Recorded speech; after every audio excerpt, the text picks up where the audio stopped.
नमस्कार दोस्तों, स्वागत है आप सबका चैनल अनलॉक टू मनी पर।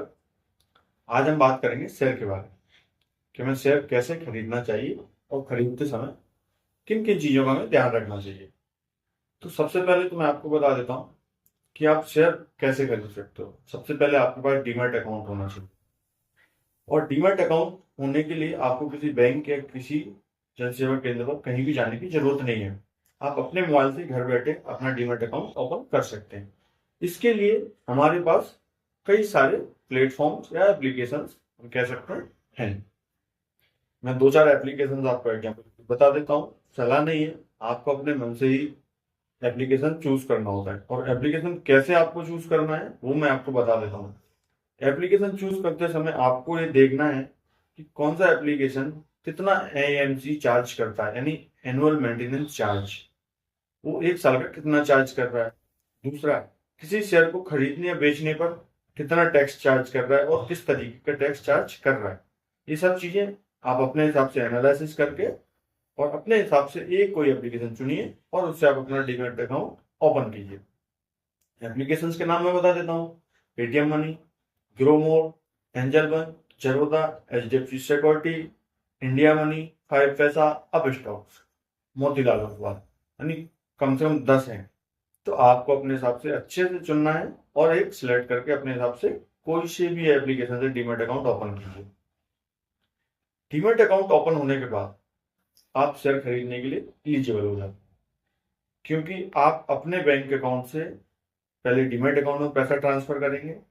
उसके बाद उस पैसे से आप शेयर खरीद सकते हैं, और बेचते समय भी सेम पैसे होगा। जब आप शेयर को बेचेंगे तो पैसा आपके डीमैट अकाउंट में आएगा, उससे आपको अपने अकाउंट में विड्रॉ कर। तो ये तो हो गया आपका प्लेटफॉर्म। दूसरा होता है, शेयर खरीदते समय हमें कौन कौन से टैक्स देने होते हैं। तो शेयर खरीदते समय हमें जीएसटी तो बेसिक है, लगता ही है। सबसे पहले तो कोई भी एप्लीकेशन आप जो यूज कर रहे हो वो अपना ब्रोकरेज चार्ज लेता है। ब्रोकरेज चार्ज के बाद आपका लगता है स्टाम्प ड्यूटी लगती है, सिक्योरिटी टैक्स लगता है और जीएसटी लगता है। ऐसे तीन चार जो टैक्स लगते हैं वो आपका ये नीचे दिख रहा होगा करके कि ऐसे ये तीन चार तरीके के अपने टैक्स लगते हैं। तो हमें इस टैक्स देने के बाद हमारे पास टोटल वैल्यू में शेयर आ जाता है। शेयर के ऊपर आपकी जो वैल्यू है शेयर की, उसके ऊपर वो टैक्सेस कम और ज्यादा होते रहते हैं। तो आप उसी आधार से एक एप्लीकेशन चुनेंगे जिसमें ब्रोकरेज भी कम होने लगे। ठीक है, अब हम आते हैं शेयर पर कि शेयर खरीदने से क्या होता है। शेयर खरीदने से आप जिस कंपनी का शेयर ले रहे हैं उस कंपनी में आप पार्टनर हो जाते हैं। मतलब आपके पास उस कंपनी का एक शेयर है, वो कंपनी जितना ग्रो करेगी, जितना लो जाएगी, उसमें आपकी हिस्सेदारी रहेगी। यानी आप एक हिसाब से किसी भी कंपनी के पार्टनर बन सकते हो। अब आती है बात कि शेयर खरीदते समय हमें क्या क्या देखना चाहिए। तो सबसे पहली चीज हमें जो देखना चाहिए वो ये देखना चाहिए शेयर की पिछली परफॉर्मेंस कैसी है, यानी उसका प्रीवियस रिटर्न कैसा है, कैसा रिटर्न दिया उस कंपनी ने। हम अगर इस चीज को देखते हैं तो जाहिर हम समझ जाएंगे, अगर उस कंपनी ने अच्छा रिटर्न दिया है तो हमें शेयर खरीदना चाहिए, अगर अच्छा रिटर्न नहीं दिया है तो हमें शेयर बिल्कुल नहीं खरीदना चाहिए। तो हमें फिर उसके बाद देखना चाहिए फंडामेंटल। फंडामेंटल से हम चार पांच चीजें देखते हैं। सबसे पहला हमारी नजर जाएगी मार्केट कैप। मार्केट कैप यानी मार्केट कैपिटल, यानी उस कंपनी की मार्केट में वैल्यू कितनी है। वैल्यूएशन तो कई संस्था होती है, तो जैसे सेबी हो गई, ये तय करती है कि वो कितना वैल्यू देना है कंपनी को, उसके बाद कितने शेयर अलॉट करने हैं।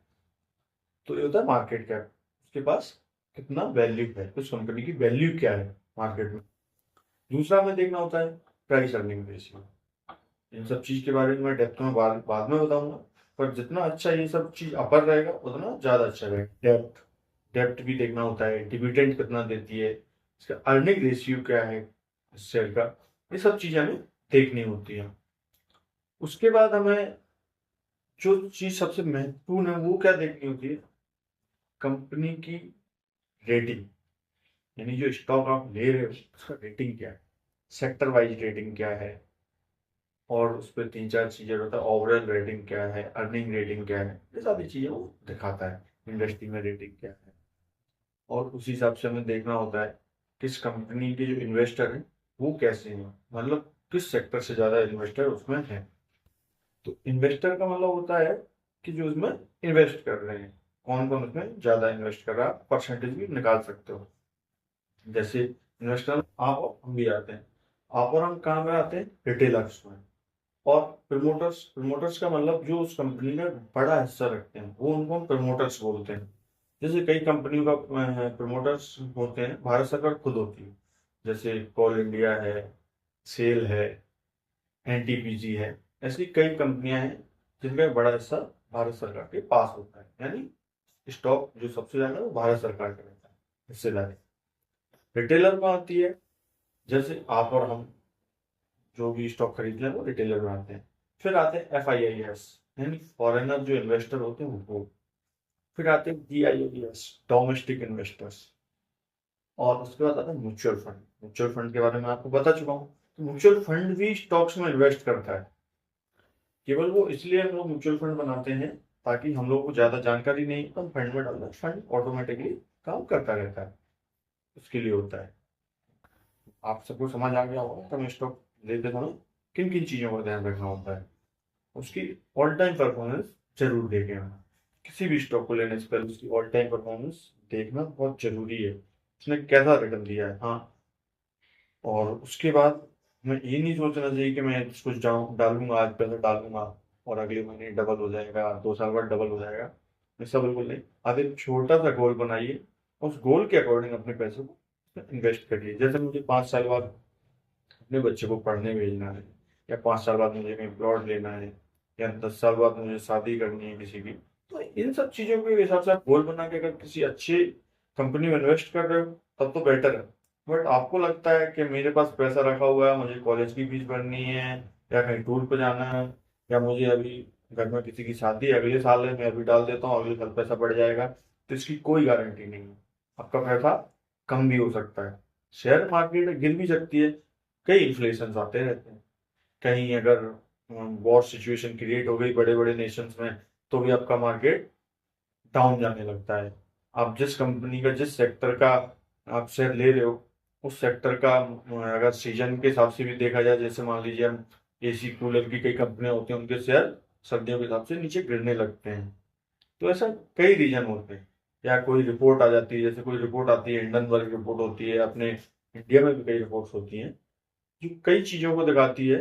उससे हमारे क्या होता है, कई कंपनी के शेयर नीचे गिरने लगते हैं। जैसे देखा होगा हिंडनबर्ग की रिपोर्ट आती, अडानी के शेयर नीचे चले गए थे। तो हमें इन सब चीजों का ध्यान में रखना होता है, न्यूज बराबर हमें देखते रहना चाहिए। हम जिस कंपनी को इन्वेस्ट करना चाह रहे हैं उसको हमें कम से कम अच्छे से फॉलो करना चाहिए, एनालिसिस करना चाहिए, उसके बाद ही हमें शेयर खरीदना चाहिए।